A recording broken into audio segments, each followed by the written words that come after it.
From the 1011 Now streaming studio in Lincoln, Nebraska, this is the REPORT Husker Show, sponsored by Fat Dog's Convenience Store.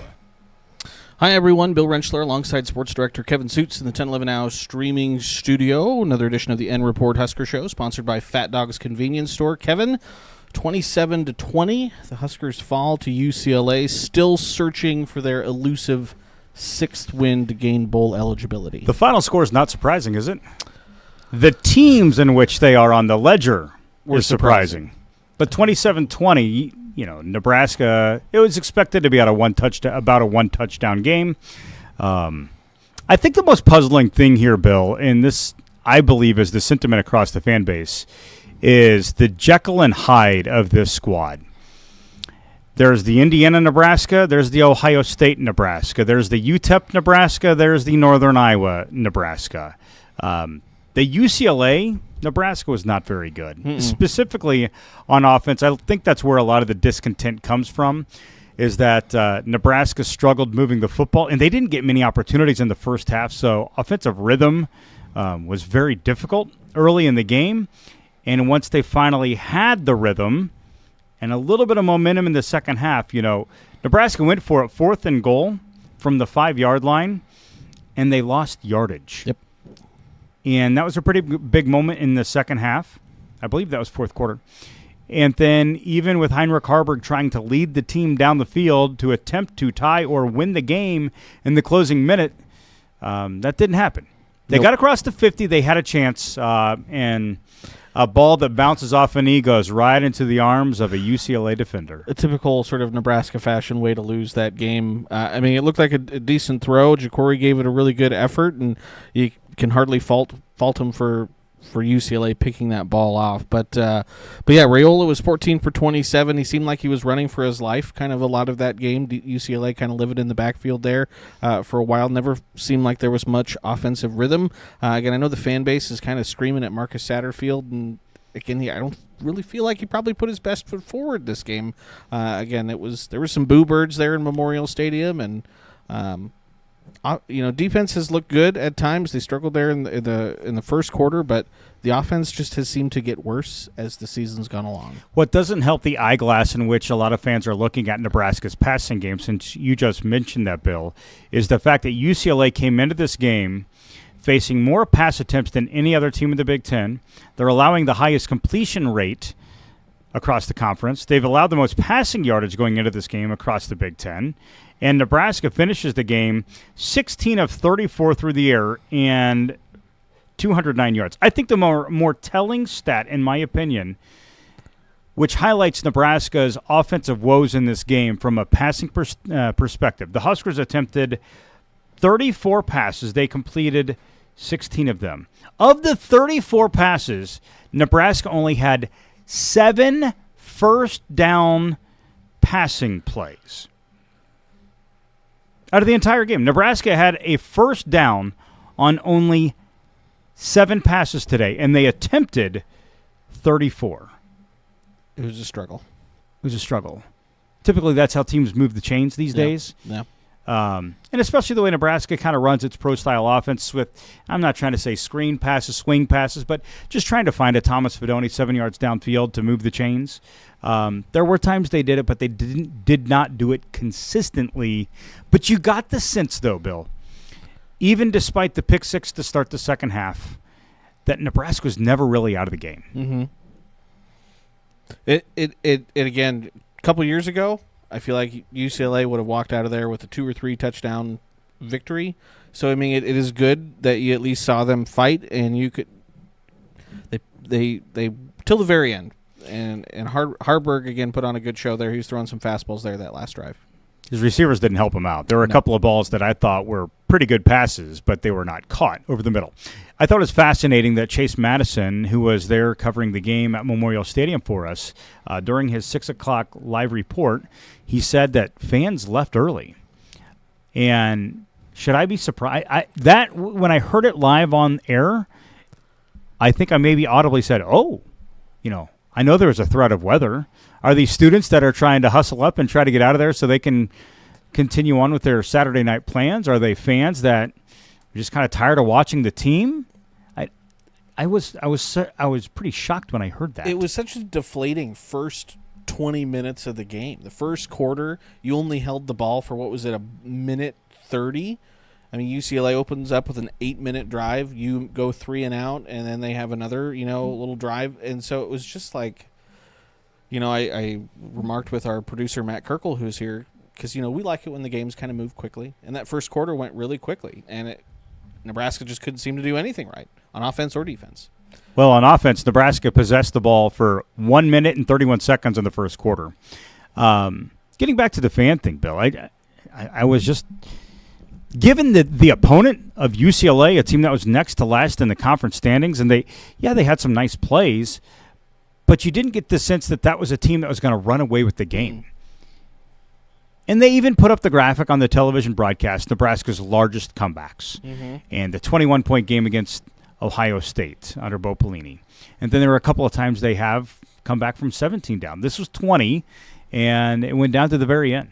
I just think if you look back at the season as a whole, you can see, again, like I already mentioned, but the offense it peaked at UTEP, but it's just kind of gone downhill ever since then, and especially in Big Ten play, overtime against Illinois, your offense doesn't do anything. You only score 3 offensive touchdowns against Purdue, which only has 1 win on the season, after they lost today. Rutgers, you only score twice.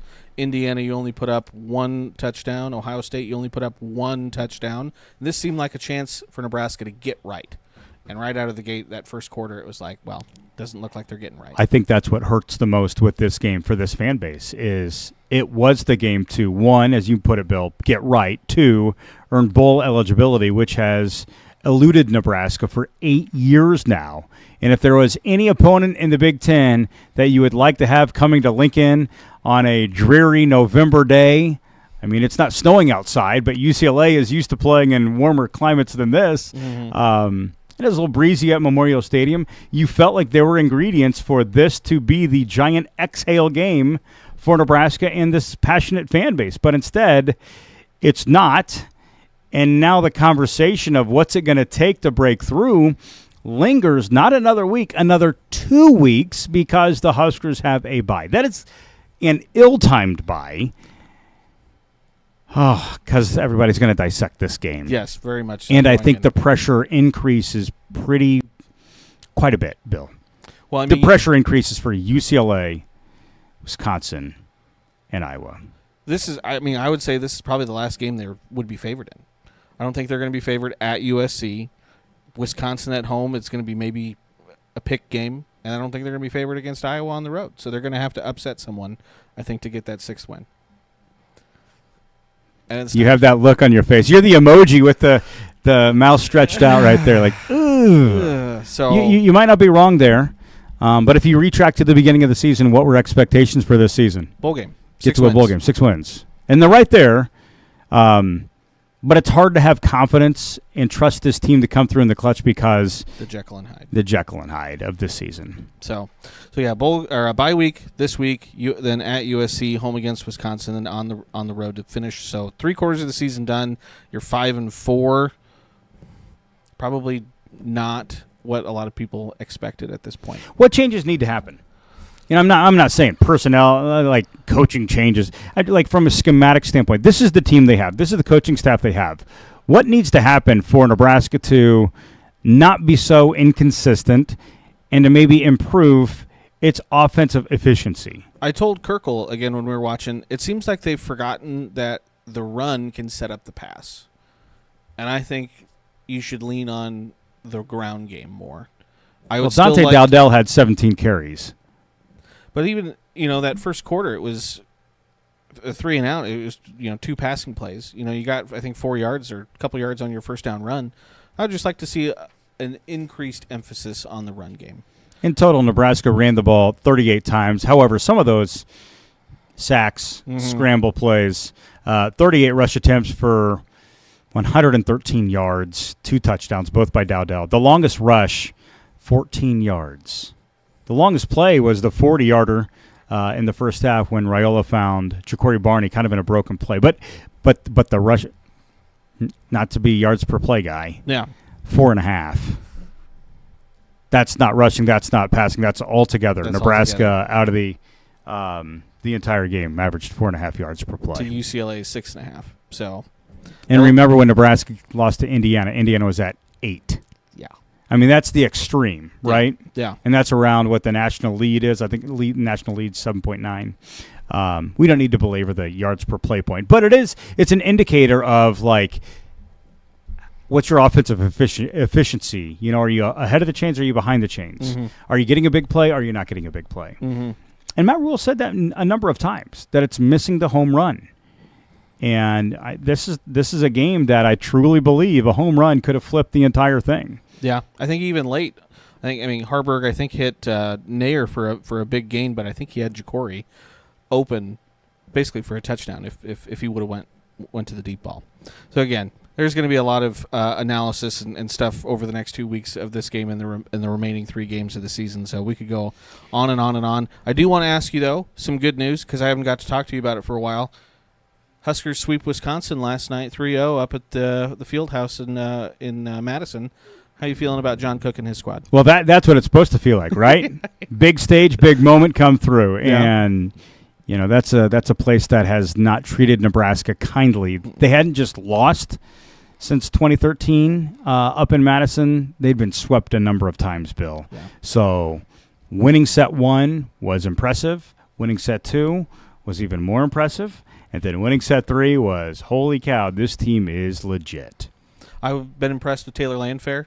Seemed like she kind of played out of the rotation there the first part of the season, but she started, I think, the last 5 matches, and she had herself led the team in kills last night. So, yeah. So they'll be at Northwestern tomorrow. Is that correct? Sunday. Correct. All right. A Sunday match, and then they're back home. Actually, I don't know if they play at home next week. I think they're back on the road next week, a little 4-game road swing. Everybody's going to look at the polls next week. Does a beating Wisconsin move Nebraska up? I don't know. You got to keep watching Pitt.